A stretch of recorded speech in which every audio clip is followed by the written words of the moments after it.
नमस्कार friends and students. काफी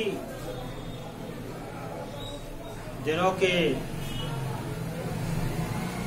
बाद आज मुझे खुशी का एहसास भी हो रहा है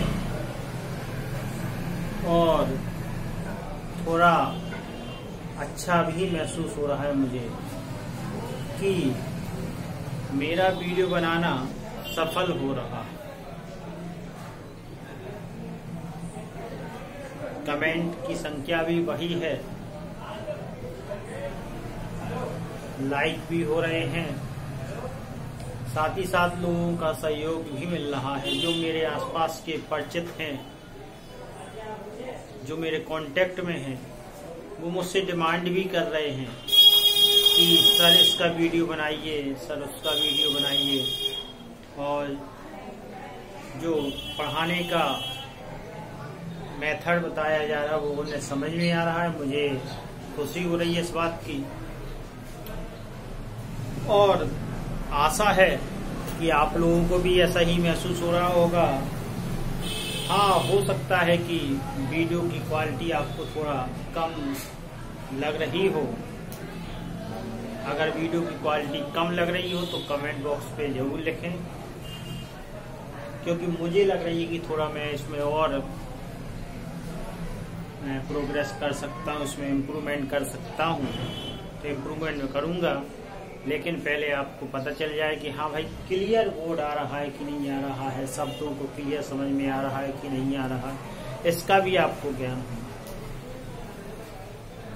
अगर आप जितना कमेंट बॉक्स पे लिखेंगे मेरी जो एरर मिस्टेक हैं उनको बताएंगे, कमी क्वालिटी कैसी है, पिक्चर क्वालिटी कैसी है, वर्ड सही समझ में आ रहे हैं कि नहीं हैं, इस पर ध्यान देते हुए जो मेरे द्वारा समझाया जा रहा है वो ठीक प्रकार से आपको समझ में आ रहा है कि नहीं आ रहा है, यह सब आपके ऊपर निर्भर करता है। आप जितना अच्छा चाहेंगे आप उससे कार्य ले सकते हैं और मैं आपको उससे अच्छा ही अच्छा पढ़ा सकता हूँ। जीके का चैनल भी मेरा चल रहा है अलग से, जीके उसमें बताई जाएगी, बाल विकास वगैरह से भी संबंध आपका अलग मेथड आएगा। चलिए आज के लिए जो मेरा टॉपिक है वो शुरू करते हैं। हैव फॉर्म का मैंने टॉपिक जो बताया था उसमें थोड़ा शेष रह गया था, तो उसी को आगे बढ़ते हैं। हैव फॉर्म, जिसमें मैंने आपको बताया था कि हैज, हैव और हैड आ रहा था। हैज, हैव को प्रेजेंट में दिखाया गया था, हैड को पास्ट में दिखाया गया था। इसके कई रूप आ चुके थे, जैसे कि अधिकार के लिए बता दिया था मैंने, अधिकार के भाव, सेंस ऑफ पोजेशंस। उसके बाद पूर्ण भाव, क्रिया का पूर्ण अवस्था में होना है, क्रिया का पूर्ण भाव। तीसरा बाध्यता, कार्य करने की बाध्यता जो होती है वो 3 आपको बता दिए गए थे। अब चौथा जो आएगा 4.4 नंबर पर जो आएगा वो है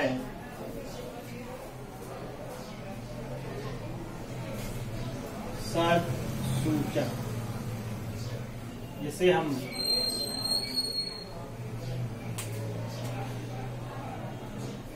कंडीशनल सेंटेंस भी कहते हैं।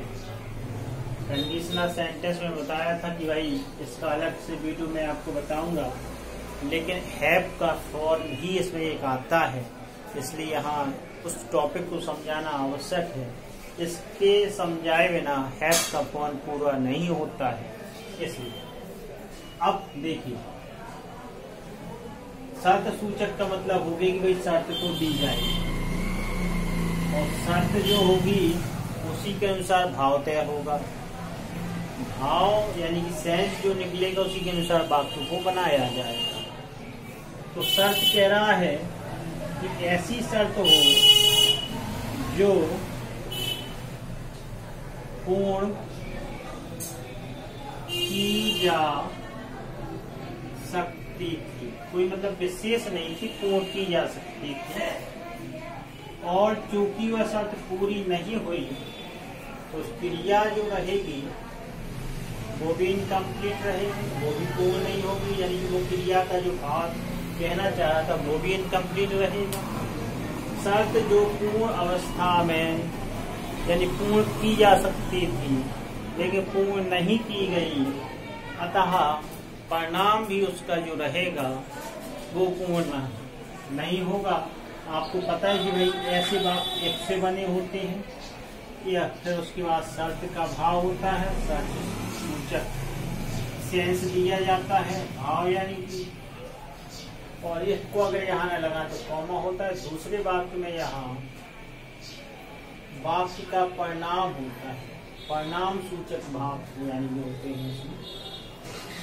और जब दो वाक्य बन जाते हैं तो उसे हम उपवाक्य कहने लगते हैं। क्या कहने लगते हैं? एक यहाँ सेंटेंस है, यहाँ सेंटेंस, तो सेंटेंस सेंटेंस मिलकर के एक कॉम्प्लेक्स सेंटेंस बना रहे हैं, और कॉम्प्लेक्स सेंटेंस में फिर उपवाक्य आपका कहलाने लगता है। फिर इसे हम सेंटेंस नहीं कहते हैं, इसे क्लॉज कहते हैं। अब शर्त सूचक वाक्य है, तो ऐसी स्थिति में जब शर्त सूचक वाक्य दिया जाता है तो सब्जेक्ट आपका लगेगा हैड, थर्ड फॉर्म, ऑब्जेक्ट अगर है ऑब्जेक्ट, अन्यथा फिर कॉमा लगता है, यहाँ फिर सब्जेक्ट लगता है, और फिर गुड, शुड, माइट, कुड, भाव के अनुसार कुछ भी आ सकता है, फिर हैड लग जाएगा, और फिर उसमें थर्ड फॉर्म यहाँ भी लगेगी ऑब्जेक्ट। तो हम दूसरे रूप में संक्षिप्त में कह सकते हैं कि यहाँ पास्ट परफेक्ट बनेगा। ये है कि नहीं पूरा? देखिए आप पास्ट परफेक्ट का पूरा सेंस है, तो यहाँ पास्ट परफेक्ट रहेगा, और यहाँ वुड, शुड, माइट, हैव के कुड के साथ हैव लगा के क्रिया की थर्ड फॉर्म लगा दी जाएगी। ये आपका मेन स्ट्रक्चर है जो अब आप इस पर काम करेंगे। ये आपका मेन स्ट्रक्चर माना जाएगा जिस पर आपको काम करना है। इसके अनुसार ही आपका बेहतरीन सेंटेंस बनने वाला है, बहुत ही महत्वपूर्ण सेंटेंस बनने वाला है। बिना शर्त सूचक वाक्यों के आप ट्रांसलेशन में मजबूत नहीं हो सकते हैं जब तक कि आपको इसका ज्ञान नहीं है। तो देखते हैं कैसे बनाएं। अब मैं इसको लिखे रहने दे रहा हूँ जिससे कि आपको बनवाने में मुझे सहायता मिलती रहे। जैसे पहला वाक्य है, यदि वह आगरा गया होता तो उसने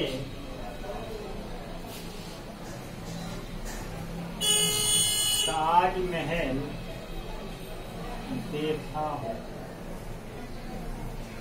देखा होता, देख सकता था, ऐसे भाव को हम चेंज भी करते हैं। जैसे अब यदि के लिए तो आपको इफ लगा देना है, ये श्योर है।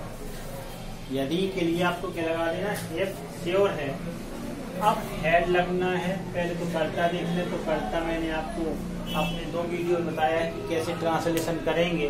तो प्रश्न करा आपने, कौन गया? वह गया, तो ही आ गया आपका। क्योंकि हैड बनाना है इसलिए पास्ट परफेक्ट इसी हैड लग गया। जाने की गो होती है, थर्ड फॉर्म गॉन हो जाएगी, तो आगरा कॉमा लगा देंगे तो के लिए। उसने ही अब गया होता, गया जा सकता था या चाहिए था, आता तो शुड लगाते, ही वुड हैव लगेगा, फिर सी हम देख सकते हैं सब्जेक्ट वुड या वो हैव सीन और द ताज बन। एक और देखें,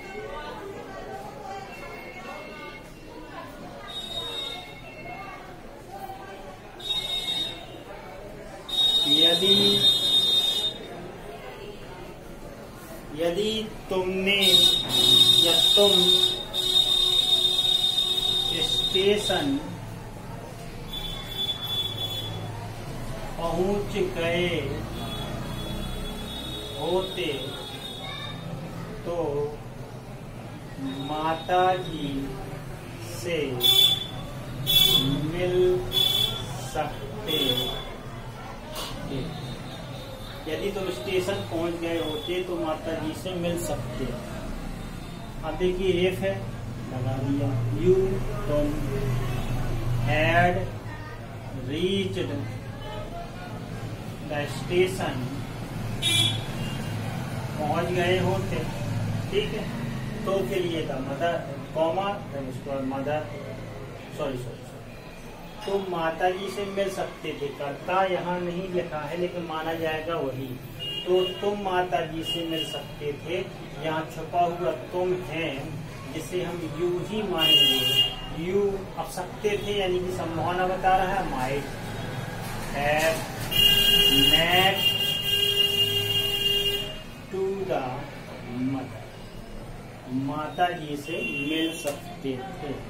ऐसे बहुत से वाक्य हैं जो आपको इंटरेस्टेड ग्रामर बनाने में मदद कर सकते हैं, बेहतरीन ग्रामर बनाने में मदद कर सकते हैं। जैसे कि यदि तुमने उसे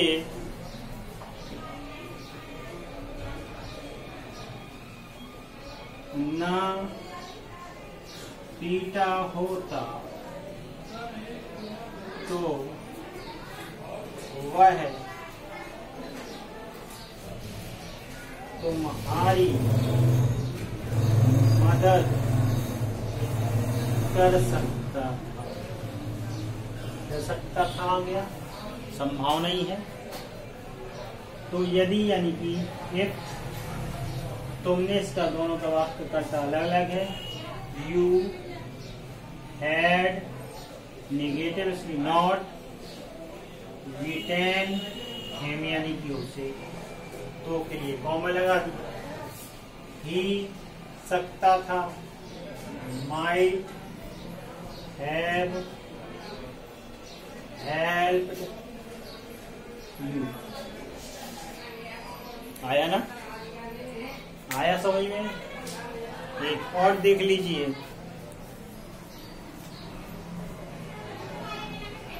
यदि तुमने मेरी राय सुनी होती, यदि तुमने मेरी राय सुनी होती तो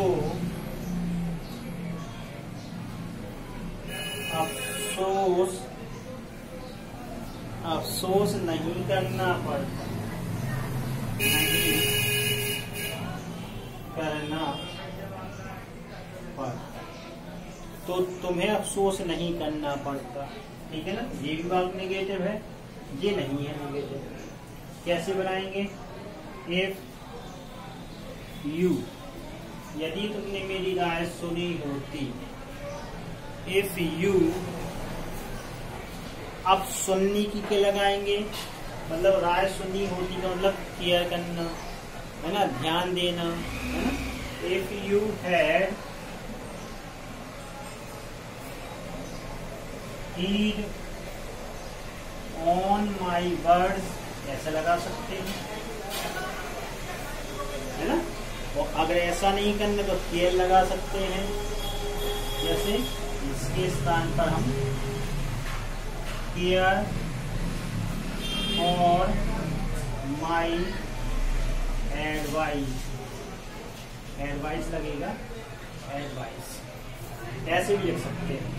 ऑन वर्ड मेरे शब्दों पर ध्यान दिया होगा, या केयर फॉर माई एडवाइस, मेरी राय के बारे में सुना होता है, ध्यान दिया होता, तो केयर्ड है, केयर्ड आएगा।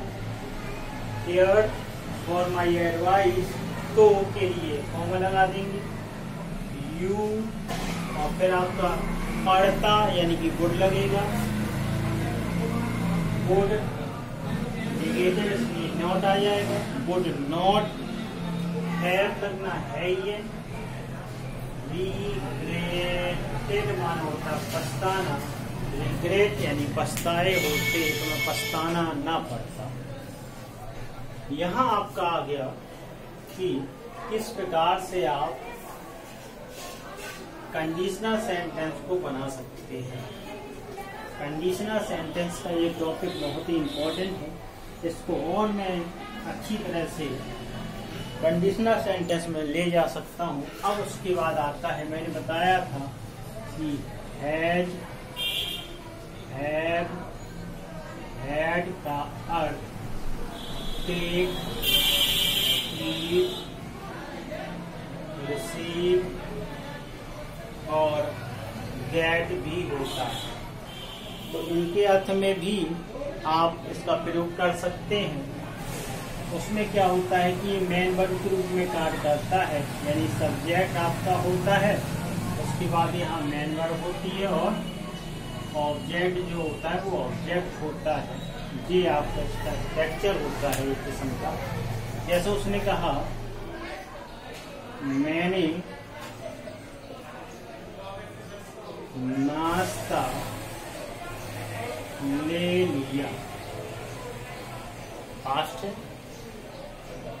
अगर मैं इसको का से कर देता लिया है, मैंने नाश्ता ले लिया है, तो देखिए आई हैव, अब लेने के लिए हम लगाएंगे हैड, क्या लगाएंगे, क्या लगाएंगे, लेने के लिए हम लगाएंगे, सॉरी देखें, टेक, टेक का अर्थ होता है हैव, हैव की थर्ड फॉर्म होती है हैड, होती है, तो यहाँ से लगा देंगे हैड ब्रेक, इस प्रकार से आई हैव हैड ब्रेकफास्ट। यहाँ हैड एक थर्ड फॉर्म के रूप में आया है, जी मेन वर्ब है, ठीक है। और देख लीजिए, उसने आज एक पत्र पाया, तो he had a letter today, उसने आज एक पत्र पाया। ईट का देख लीजिए,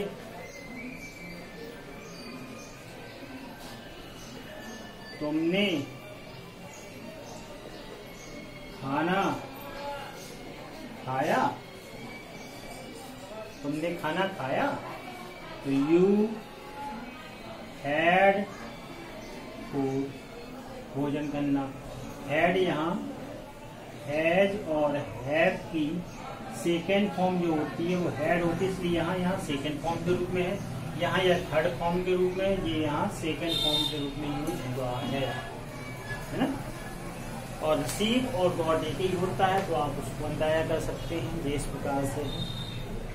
अब मैं थोड़ा ये आपको 2-3 सेंटेंस दे रहा हूँ, उसको करिए, अभ्यास करिए।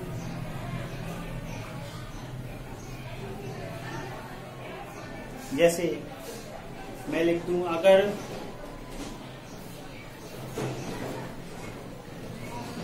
उसने मेहनत की होती तो उत्तरे हो जाता, पहला। दूसरा, उसने दूध पिया। तीसरा, अगर तुम समय पर पहुंच जाते तो इनाम पाते।